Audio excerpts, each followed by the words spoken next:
everybody. Right now, we're doing the arts and graphics panel for this wonderful, wonderful Collegiate Rising event. My name is Cashel. You can feel free to call me Cash, please. It's a little easier on the tongue. And I have with me a couple of wonderful guests. Please introduce yourselves. Hi, I'm Keegan Chua. I'm a UI artist at Gearbox Software. So if you've played Borderlands 3, I worked on like some of the menus and HUD in that game. Awesome. Nice. And I'm Cory Heimbecker. I've been the lead designer for Cloud9 since I guess 7 or 8 years ago, since the beginning. So I've just been working there for a while, and yeah, I'm excited about this panel. Yeah, I think we all are. Awesome. Well, thank you guys for coming on and talking with us. I'm going to jump right into the questions. So first question up. There are many aspiring artists that want to work in the gaming industry. Art schools are notoriously expensive, but many gaming industry artists hail from these elite art institutions. In your opinion, is art school critical to becoming an industry standard artist?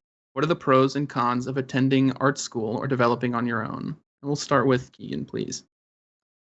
I think that right now, like especially given COVID and remote learning and everything, I think that students have never had as many options to find resources online as they can right now. Like, Oh, you're muted. There we go. I'm muted. So Okay. you were just for a sec. Okay. So I think that there's a lot of great resources out there for students to like learn for like a fraction of the cost as going to an art school. And I think that art school in particular is really geared more towards like networking and just being in like that like bubble of like-minded students and peers and like learning off of each other and bouncing ideas off of each other. But like given like social media and all that, like I think that it's possible for people to like find those spaces that like themselves. Like I don't really lean towards like art school being like a prerequisite to like become like a professional. Sure. Awesome. Cory, what about you? What are your thoughts? It's a trick question, really. It is. I mean, there's no black and white. There's no, yeah, hey, Josh out there. Hey, yeah, you should go to art school. No, it's like, it depends. First of all, it depends on what art degree you want to get. Like, what do you want to specialize? Do you have no idea what you want to do? Like for people who are like, yeah, I want to be a veterinarian, or yeah, I want to be a graphic designer, it's very easy for them to kind of like lay out what they need to do for that. But if you're an artist, and I know many artists, I actually have a friend who works for Blizzard. He started out as a concept artist, and he went to art school, which is good because he needed direction. So if you need direction, you should go to art school. Now we can talk about the tiers of art schools. We can talk about that in a sec. But if you need direction, if you're not like a super self-starter, it's like cool to say that, like, oh yeah, I'm a self-starter. But like, let's be honest with ourselves. Like, everyone needs to be pushed one way or another, you know? But some people are self-driven. Cool. Yeah. But so he was a concept artist, started out pretty standard situation where he goes into it. He's like, I'm not having fun, or I don't know if I can find a job doing this. Once he starts getting connected, that's what Keegan was talking about, getting networked. He starts seeing actually the job opportunities aren't for concept artists as much as sculptors or 3D modelers. So he's like, okay, maybe I should try that out. And he actually found it. He was so much better at it.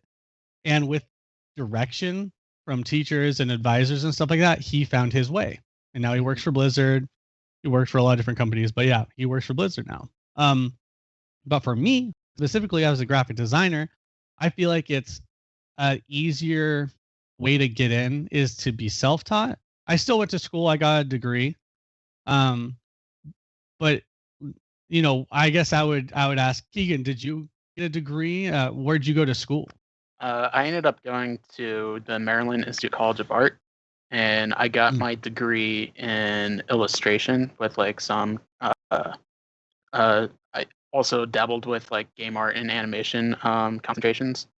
So I would agree with you that I think that it heavily depends on like the type of learner that you are. Like me personally, I find that I thrive more like with direction and being in an institution and like having like some sort of like guidance. I find that like often I'm not the kind of person that like does well going off on my own and like trying, like you said, being like super self-starter. So I think Well, that yeah. I'm able to do that like once I have like some direction, like some uh like uh like some resources that our school did give you with like just being around like other people from like these different backgrounds of like introducing you to like new art that you wouldn't have experienced outside of going to these classes and everything. Um, so that's kind of where my background was from. So if a family member came up to you, Keegan, and he was like, "Hey," he's like a little nephew. He's like, "Uncle, hey, should I go to the school you went to?" Like, what would you tell them? I would say that it really it I'd be hesitant to suggest going to like a big name art school because uh, the tuition fees are just so ridiculous. Like Yep. they're getting upwards of like 40, 50 grand a year. Um, Yep. so my honest suggestion that I've given to students before is like maybe go to community college, go to a state school, check out that art program, see what kind of learner you are, so that you're not shelling out a crazy amount of money to go to a school that maybe you get there, spend a year there, and realize that it's just not for you. Yeah. You got to figure out like what you kind of want to do, and I feel like art like really expensive art schools maybe aren't the best place for everybody, especially if you're still trying to figure out like what you want to do. Yeah. Yeah, that leads really well into the next part of this question, which is a little bit of an antithesis to the answer you just gave. But I think you, Keegan, can answer this uh, pretty well based on what you just said. Um, so, what are the core skills you develop in art school you think amateur or self-taught artists might lack? I think soft skills, like just being able to like uh, talk to people about like your process and accepting criticism, because like a lot of art school is like you get an assignment, you bring it back the next week, and then everybody tacks their work up on the wall, and then you spend an entire class, like 4 hours, just critiquing everybody's work and picking it apart. And some people have to go through that process to like learn how to take and receive criticism well. I've spoken to and worked with some people who didn't get that experience and lacked those skills, and sometimes took criticism personally, and that's just something that you sort of like go through going to uh, in art school, that I think that was really important for me personally. Yeah, yeah. As a current art student at a state school, I can tell you that I feel like my decision to come to a state school rather than one of the other like art specific schools I applied for was definitely a good one. It helped me develop in a lot more areas that I wouldn't have been able to otherwise. Mhm. And you guys both mentioned this idea of art school being more about networking than actual skill development. Like skill development is dependent on the person. Yeah. And I really resonate with that. Well, yeah. Oh, go ahead. No, please. Well, I was gonna say, and it's not just networking. That's just a very valuable part of it. Yeah, for Honestly, sure. the skills you gain in art school will vary depending on, first of all, who you are and how you accept, instruction, but also the teachers at the college. So one of the Mhm. things that I was gonna say back on the last question was, okay, where do you want to go? What do you want to do? And then what you should do is you should check out local colleges like state colleges or community colleges around you to see if they have good reviews. Like, talk to someone who's gone there. You know, in the town I'm in, there's a bunch of different design firms. So actually, the town I'm in actually is a pretty big design hub. Actually, weirdly enough. So the community college here had an amazing program, and you get real world experience, and that's what's most important. There are a lot of colleges out there that just conceptually teach you, but you don't actually go out into the real world and do internships or, you know, real work stuff. You know, we would do projects for the college and for different firms, and that's where you get the reality of things. I think that's super important as far as when you're looking for a college or looking on what you want to do, honestly. Yeah. Yeah. I But mean, those are some of the skills that you would gain is through real world stuff. Yeah. yeah. I mean, I would say that most of my learning came from on the job experience because uh, I went to school for illustration and now I'm doing graphic design as a job. That pivot came from I started as an intern at a local game studio up in Baltimore as a concept artist intern because I was taking a concept art class and was doing a lot of that work. And eventually I pivoted to UI design just because I found that I didn't enjoy doing concept art as much as I thought I did. I enjoyed the problem solving aspect of doing UI design, and I noticed a trend in gaming that there was just more UI art jobs in general than there were concept art positions. So I decided to pivot, and I learned most of my graphic design skills on the job. Yeah. Yeah, I came into university wanting to do 3D animation, and I still do it to some degree. But Keegan mentioned pivoting, and I think that's something that was really important for me specifically coming to a state university because this program is significantly more robust than it was when I first joined as a freshman. I'm a senior now. And I think that having the ability to pivot like that is very important. And I don't have this experience, so this is sort of just conjecture, but I don't think you're going to get that at like a traditional, really high tier art school. At least from friends I knew who are now going to those kinds of schools. Like they're going to those schools to do what they wanted to do, and that's great. But it's also really important to be able to grow in different ways. So. Yeah. Typically, when it comes to design schools or just art schools in general, if you do have like, if you're doing a 4-year degree, you'll do first year, second year of like skills building, and then like third year you're getting a little bit more stuff, and then that fourth year you're going to be thrown into the real world and have experience.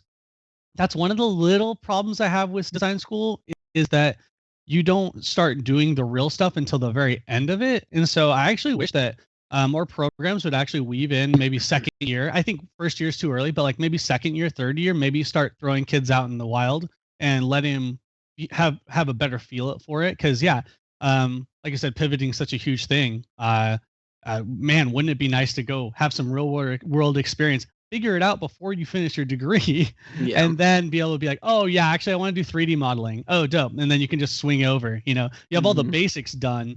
So I think that'd be nice to have that improved. Like I said before, it's a big issue of like just researching the programs and seeing experience and see how it works out for other people. That's really the most important part is researching. Yeah. So let's go ahead and move on to the next part of this question.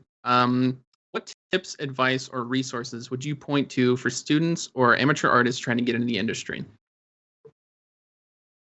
Yeah. I can take that. Yeah. Sorry. Advice. Okay. Number one thing, and I think I've said this before, but you got to keep moving. Regardless of your situation, you got to keep working. You got to keep pumping stuff out. You always got to keep growing, and you need to be smart about it. You shouldn't be learning skills that are outdated or skills that don't apply to what you want to work in. So if I was trying to get a job in esports specifically, and I was trying to be a graphic designer in esports, what would I do? Right? I would look and see what's out there, see if my skill set can provide any esports teams anything. If I can't offer that much, or like my level of design is just not to the tier of professionals out there, let's work on that. Let's Let's start doing work. Let's improve our skill set. So what I would do is I would look at where you want to get into, see a need, and then start just expanding your portfolio. Do exercises. Do like 30-minute exercises and show that in your portfolio. See what you can create really quickly. Make a very, very limited as far as like requirements you have to do for a design, and show what those limitations were and see what you can deliver. I just think that because I look at students all the time. They're always emailing me, hey, I want a position in Cloud9 or whatever. And my biggest thing is just portfolio is everything. That's no secret. But also the way you talk to potential employers, you have to be nice. You can't just say, hey, I would do so much better, and then here's all my portfolio, and like just diss people. Like that's not going to get you a job. You have to be polite. You got to be nice. I think some people forget that. Don't lie. When people tell me that they've been a designer for like 12 years, I'm like, so you're being a designer at 9 years old? Like, you know what I mean? Like, I'm not really buying it. So be honest, be nice to potential employers, and just look at and see where those opportunities are. That's what I would say. Yeah. I mean, I would say that like a lot of what I do is like it's being part of a team. So like you want to be the kind of person that you would want to work with, So like Cory was talking about, like attitude is like huge. Like you want to be able to take and receive feedback, and being able to be flexible. There a lot of times, like sometimes you might get an assignment in the real world that like you aren't super passionate about, but you just gotta do it because it's work. You're not always going to be doing the most exciting stuff. You gotta you just gotta, I don't know, hustle, for lack of a better term. Like especially when you're getting started. If you don't have that experience and you're not getting like internships, like especially if you're trying to work in games, like there's free engines out there. You can work with UE4 and Unity, go out there and start maybe designing your own game. Work small.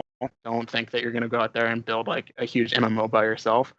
But there's a lot of resources out there that you can tap into and start learning these skills that you can improve upon over time and start building that resume. Yeah. And maybe a little bit of an encouragement for potential students out there for design or whatever it is, art. When I was starting out right after college, they encouraged us to go apply for places at the end of college to try to, land a spot. Mm-hmm. And so I went for the highest thing I could think of, right? There's this kind of animation studio and design firm in the town that I live in. And so I shot my shot, right? I got an interview. I went in, and it was down to the last two. It was me and this other dude. And I was like, I actually think I'm better than this other guy. I think I got this. And I didn't get it.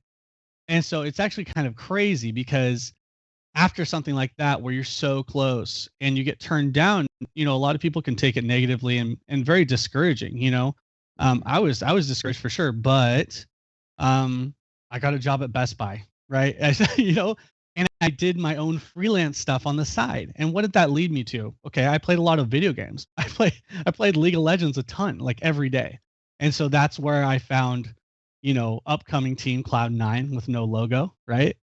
And this is an example of how just keep creating, keep moving, mm-hmm. Do what inspires you. What are you passionate about?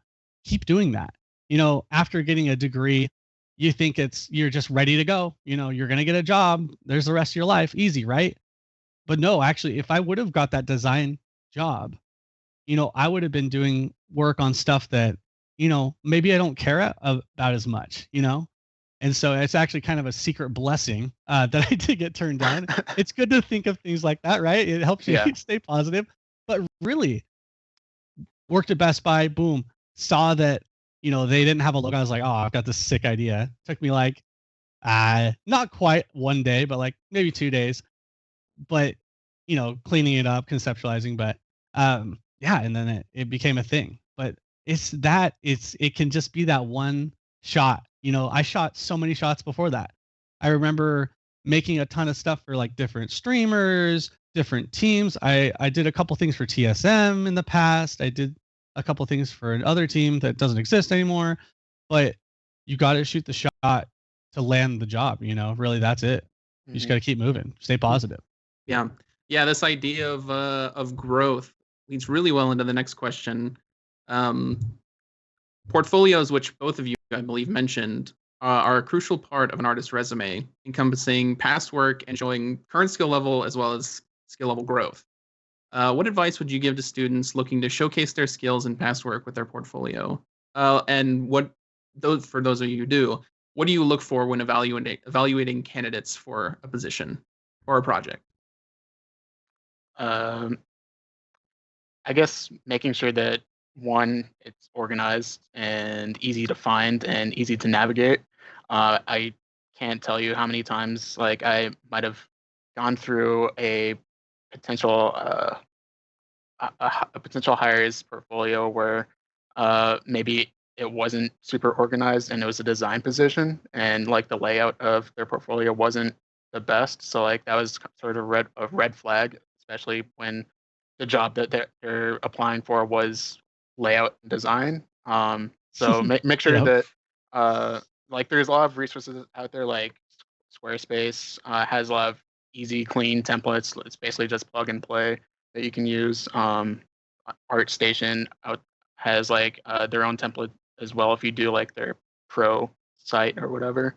And I guess it depends on like what you want to do, but so consistency with style is a big one, especially if you're doing like 2D art and concept art. If you're doing like animation or something, like showing a breadth of skills and styles is important to see.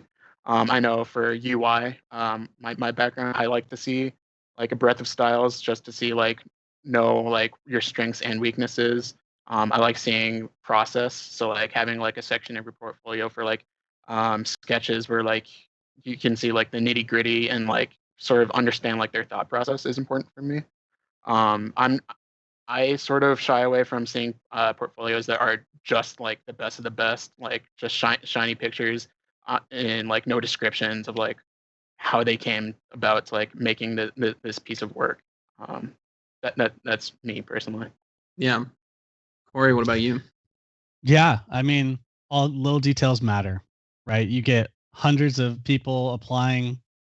How do you discern between? I mean, this is basic stuff, right? If you were trying to hire, how would you figure it out, right? So, the language they're using, if they're being polite, like I was saying before, okay, now I'll look at their portfolio. Okay, sick. Make sure you link your portfolio. You would be so surprised of how many times I'll have an email where it's like, oh, please check my stuff out. I want to work for you guys, whatever. I don't see it. So it's like, I'll be nice and be like, hey, you forgot to link it. But like, I could imagine some places they're not going to give you that second chance. So just make sure you got everything. Just don't be hasty, right? And then when you're making the portfolio itself, like when you're actually making the portfolio, yeah, you got to, all the details have to be out there. And if you can, just like what Keegan said, if you can show an array of skills, that's not bad, right? If we were like, well, I'm not very good at InDesign, or I'm not very good at, illustrating or whatever, but like just show it. And I'm going to identify your strengths. And if you're applying for a graphic designer job, whatever applies to the job you're actually applying for, that's what I'm going to be looking at. But it's good to know, like, if someone has a sick skill in, like, I don't know, like realistic drawings, like, awesome. That's just so cool to know that you have that. And it could apply to design. It does. So show your whole repertoire, and I really value that personally. Even if it's not to like S-class, don't be afraid to show it, for sure. Yeah. So sort of bouncing off of that, what are some of the biggest like mistakes you guys have seen, or like biggest common mistakes with like resumes and portfolios that people make that maybe like kill their chances that they wouldn't have even noticed? I mean, like I was mentioning before, just like having a portfolio that's hard to navigate, having a resume that was made in Microsoft Word and not arted up at all. Yeah. Having a resume that is more than one page when they're just out of like maybe a year or so out of school. Keep it brief. You only have the attention of like the people that you're trying to impress for like so long. So like if it's hard to navigate, hard to find like all the contacts of like maybe their social media links or like their LinkedIn or anything on the site, it's hard to find. That's a red flag for me. Yeah. Yeah, especially for UI design. Yeah. Yeah. Yeah. That's like core. Yeah. For me, oh man, for me personally, spelling mistakes, it gets me. Like, it's not like I'm gonna throw you out, but it's just like, oh, okay, maybe he doesn't have attention to detail like I would probably want out of an employee. Yeah. And that doesn't even reflect like your design skill. It's just attention to detail. It's just Yeah. a professional thing. So communication. Actually, a pro. I like when people like have a piece of art or something like that, or some piece.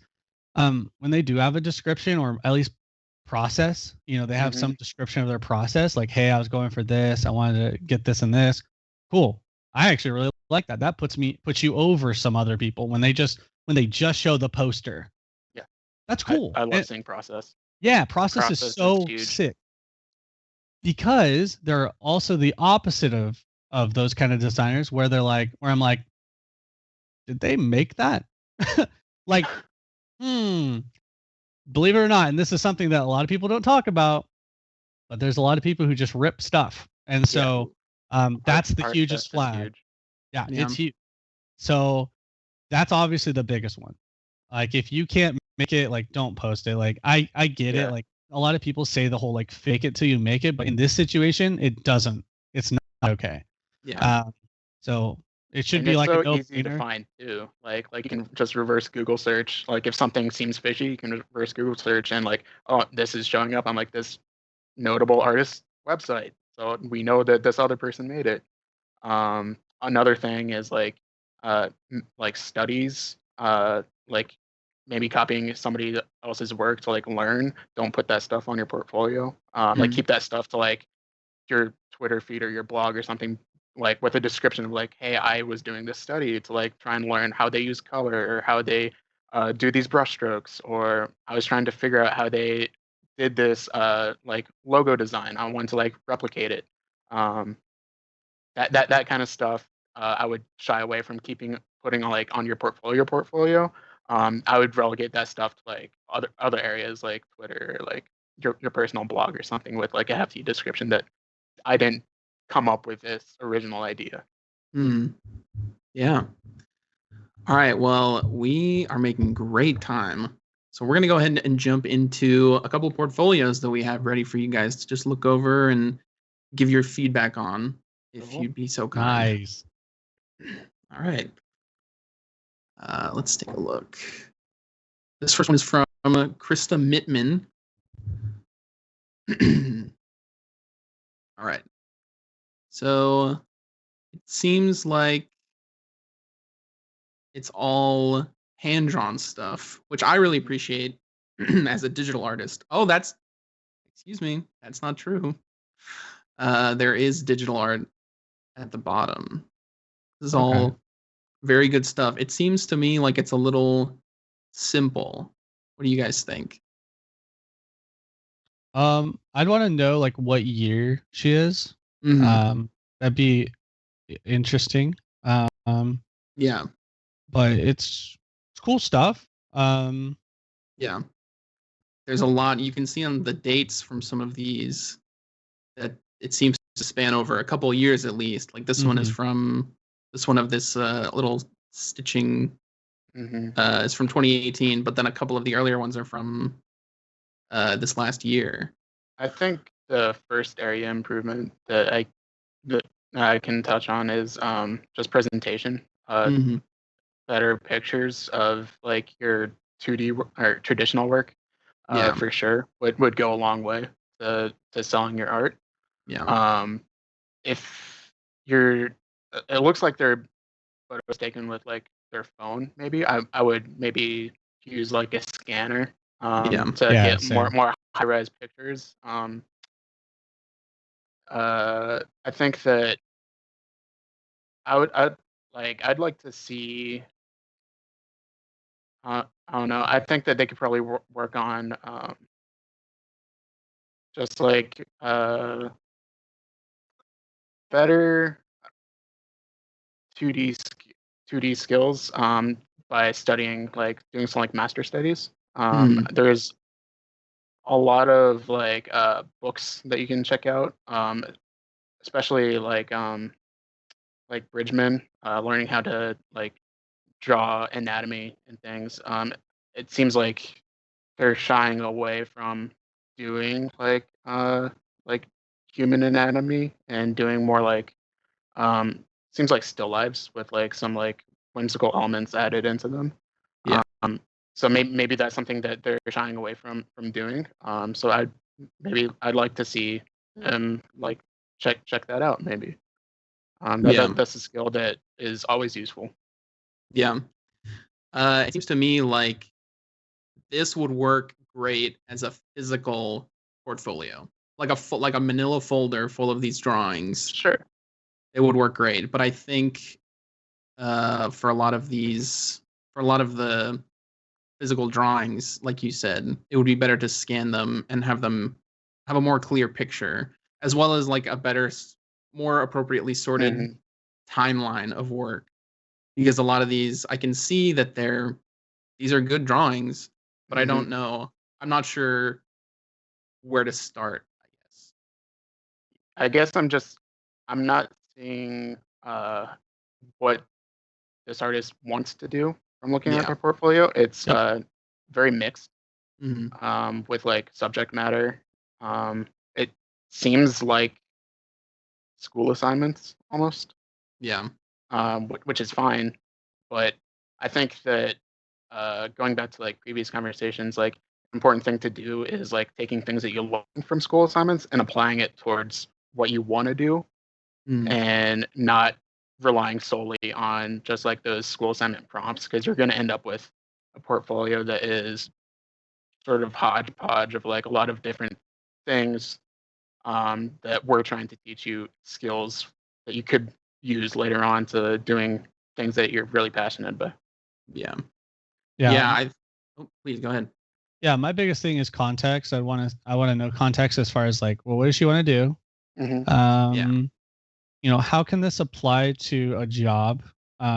So, if she's wanting to do illustration and design or something like that, or well, I'm not really too sure. So if you can somehow convey what you want to do with the art, that would help out a lot. Maybe a short description of like the thought process. We were talking about process, right? Make it look good on the page. Have a section that where you only put like, the title of the piece or just like thought process. Kind of let us know, kind of get into your mind a little bit. I think that Yeah. would help a lot because right now, yeah, you're exactly right, Keegan. It's just a bunch of school assignments. It looks like my my book of just drawings, when I was in school. Hmm. And yeah, so pretty it up. That would be an awesome improvement in my Yeah. opinion. But yeah. Yeah. I think just giving more information on like the pieces, like you were saying, Corey, the context, like were there any specific skills you don't normally use to make these pieces? Hmm. When were these pieces made and why were they made? That sort of thing. So awesome. Okay. I think we're gonna move on to the next one. Thunderbird. Already, I'm a big fan of this one. Zachary Satz. All right, thank you. So, what do you let's just start with this front page really quick. What do you guys think about this? So this is just his own brand. Okay, got it. Yeah. It's cool. I think Yeah. it's generally sweet. I like the little animation. It's cool. Neat logo. Yeah, Thunderbird, dude. This guy's epic. Yeah, it's pretty Thunder. slick, I gotta say. There's links all at the bottom to different social medias and ways to contact him, Hmm. which is great. He has information about himself, picture, which is also great. Um, He's a junior at University of Oklahoma, which is information that I would want to know. He says what he uses Adobe Suite for all the content that he made. That's great. Okay. That means, whoever's looking at this portfolio knows exactly what programs he knows how to use and can utilize him accordingly, which is great. So let's start with, let's see. I think we're going to start with the graphic design section. Yeah. Cory, I'm sure first up, it seems like he has a strong skill set in just like pattern design. Yeah. Definitely. Which is a tough skill. Yeah. That looks dope. Mm-hmm. Yeah, these are very cool. Just really quick, I would love to have a little more information on this as well. I can imagine what part of this he made, but I think like being specific about it would be a little more helpful. Like it's got a name, Modern Melt Blue Angel. I don't know if we're looking at the same one. But like these keyboards, I mean, just having a little more information about which part of it he made would be helpful. But again, same with that moon postcard. I'd be curious if he did all of the art or if he just did like the typography and like the layout and everything. Yeah. Could we click on some of the text-based designs? I think there's some kind of lower ones. Those school ones. Oh, look at that. Okay. Great. Yeah. So this is cool. Okay, so you can kind of see a bit of like evolution here in his design, and you can see his strengths and his weaknesses pretty well here. And this is what I like about the portfolio. Like we were talking about before, we want context, so that's one thing he could improve on. Have a little side part describing what the ask was and what he was trying to go for. Some of those are really cool. I really can see what he's good at and what he's not good at very clearly. So if I was evaluating him as like if he was applying to Cloud9, in my mind I'd be thinking, okay, cool. Pattern design is something dope. He's really good at that. Awesome. I can see a lot of potential with merge. Hint, maybe he can make some merge. Put some of patterns on some sweatshirts. Let's go. Like really show some sick stuff. I don't know what he's trying to go for here. I'm sorry, try to get a job in. But that's what that's how I would take his portfolio to the next level. If you want to work in esports or like traditional sports, okay, if he wants to work in traditional sports, the score, like social animation for the score, perfect, really good. He's got some starting soon graphics for Twitch. Dope. This is great. This is all the direction of where design's going. So good. Good job. I can tell his bottom stuff is really, it gets better. So if I was kind of arranging his portfolio, I'd say pop some of your better stuff at the top. I love that you can tell he loves those mouse pads. He loves them, and they're sweet. They're sweet, but we don't need all 4 of them. You know what I mean? They're all just different color versions. Yeah, maybe have them nested under like one category. Like have like your mouse pad category with like a variety of them underneath, or like a merch category where you start putting like all the different things that you do patterns for under there. I guess I would go off of that saying that he could probably take some things out. So like some of these like these like school like posters of like showing like the teams versus each other and stuff. Yeah, like stuff like that. I don't think that's really his best work. He could probably take that out and improve on like poster layout design on his own time. Because I think that stuff in particular is maybe the weakest link in this section. Yeah, it mentions elsewhere on his portfolio that he is a freelance photographer and videographer that specializes in concert and event photography and videography.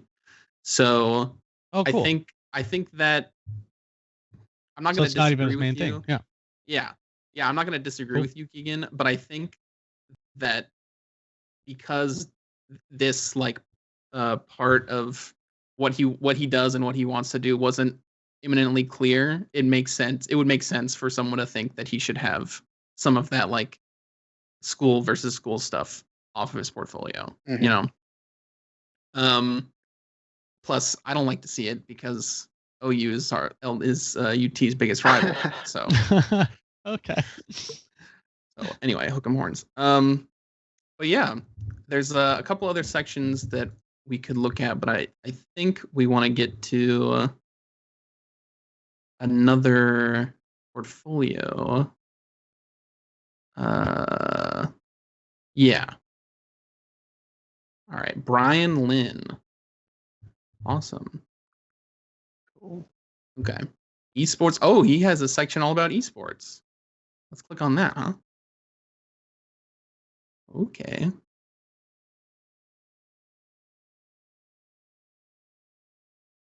Okay, cool. Okay. And this is wow, these are impressive to someone like me. So this is good. So this is how kind of the thing I was talking about earlier, where I was like, how can you create stuff that people could use, right? This is actually stuff that teams could actually use. It's not just some generic art, it's actually graphic design. And graphic design is less of feeling something, but more of a tool and a product. It is a product. When it comes down to it, it's a product. And so this is good because these products are applicable to what's out there and what's needed. So, so he's showing a good amount of strong core design values here. I do like this guy's stuff. It's cool. I think he could work on a little bit of his spacing, but yeah, it's good. It's good stuff. I think that he's definitely got strong foundations and has a good sense of typography and layout in his designs for sure. Yeah, if you want to impress me specifically, have good typography and layout. Yeah, that wins me over pretty good. This is good too because with these designs, they don't really need any explaining because of the content that's on them. When you get more like general in your design, if it's like an illustration, that's where I'd want to see like a little breakdown, right? But this is cool. Okay, so some branding examples. That's good. I think when Keegan was talking about wanting to see process, I would like to see maybe some pen on paper kind of stuff. I'd like to see like early iterations of how did he get like here? Logos, for sure. Yeah. So if I could try to help this guy out a little bit, it would be add process. You're almost there though. Like you're really good. You're already better than a decent amount of people that I see daily. So yeah, it looks pretty dope. Yeah. Can we take a look at that motion graphics? I assume it's motion graphics anyway. Section. Oh, nice. Okay, so I really like this. It shows off a bunch of a big difference between what we've seen before and what we're seeing now. There's a lot of variation. He has experience in lots of different types of graphic design, which is really great. Yeah, he's got a broad skill set. Yeah, for sure. I like how his portfolio is laid out. Like going back into like the design and esports sections, I like how like they're all categorized in like social media or like YouTube thumbnails or this like the school banner design. And in the motion, he's just like taking all those different skills of like typography and layout and like showing them off in like a new cool way. Yeah. So he's That's got good. Yeah. Can we take a look at the design section at the start, or did I skip us straight to esports? I think we skipped straight to esports. Okay. You got excited. You're like, oh yeah. Okay. So and this isn't even just graphic design. This is like app design. Yeah. UI UX. That's very cool. 6. See how he's breaking it down? Yeah. Yeah, he That's had what his we like to see. process. Yeah. Wow, Look, he did there's that. exactly what we asked for. Yeah, there's that pen on paper stuff you were talking about. Hey, that's good stuff. Yeah. Yeah. So then how could we help him out even more? It'd be like, okay, now how much experience do you have talking with clients or coworkers or whatever? That would be how you land a job.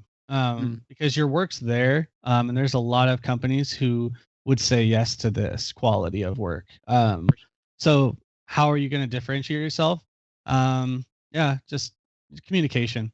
Honestly, like being open, being a good team player. That's how you're going to differentiate yourself. Because there are a lot of people who can do this level of work. But some of this stuff is pretty unique, and I really liked it. I loved the breadth of his work. That was great. Yeah. Awesome. All right, we have one last portfolio to look at in the few minutes we have left. So let's switch to that one. Sorry, guys, we've been going longer on this. It's so fun to talk about people's work. That I love it. Yeah, I agree. Talking about art. Totally agree. All right. Okay. Okay. So a lot of personal projects, it seems like, which I can really appreciate. You can tell that they are like passionate about the stuff that they like. Just from one look at this, I think. Nice. So this is kind of a new thing that's kind of arisen. If you're more of a traditional artist or like an illustrator, there with streams like YouTube and Twitch and stuff like that, when it comes to like emote creation, like social banners, like just stuff for like illustration specifically, you have more options nowadays. Talk to us like 5 or 10 years ago. It was kind of tough. Who needs an illustrator? You're going to have to, there's a lot of opportunity for you traditional artists and illustrators. This is a good example of it. Emotes, sick. Everyone wants emotes, and custom emotes are so dope. So that's awesome that she's breaking it down a little bit. She at least has a little bit of a description of the project. That's good. Yeah. And I'm recognizing some of these names that they have for people that they've done art for. So like bigger names in like the streaming community, which is very cool. It shows that you were able to like get in contact with these people and they enjoy and use your work, which is I think very impressive. Yeah, look, even more icons and emotes and stuff for YouTube channels and that's awesome. Yeah, that's very cool. That's a sick. Yeah. The question I guess I'm not too sure about is, how can you earn a living off of creating emotes and like stuff like that? It might be possible. I'm not too sure about it. But I guess if you have a big enough client base, you could probably do it. But I guess my advice would be, can you scroll to the top? I'm trying to see if this person had like branding. Okay. So minimal, but yeah, still there is something there. There's a store. We'll take a look at that later. Okay, cool. I guess I'm just curious about like I'd like to know more about like what this specific artist wants to do, because it goes from like streamer branding with like emotes and banners into doing like graphic design, like menu stuff, and then just like regular like fan art and like illustration stuff. So I guess like I might like sections of those things out into like different categories in your portfolio, so that they're all not clumped together, because like having all those things just in one place on under portfolio is a little confusing for me, because I'm not sure what their goals are or like what they want to do. Yeah. There were some of those pieces that had a big commission watermark on them, and I would have liked to have seen them all in one space, just so we know like how much of your work was commission and how much experience you have with dealing with customers and clients. All right. So I think that's time for us. Thank you guys so much for coming on and chatting with me. Yeah, answering all thanks for my- having all my fun us. questions. Yeah, of course. All right, next up we have the journalism panel with another great group. So stay tuned for that. Thanks, guys. Awesome. Thank you. Thanks.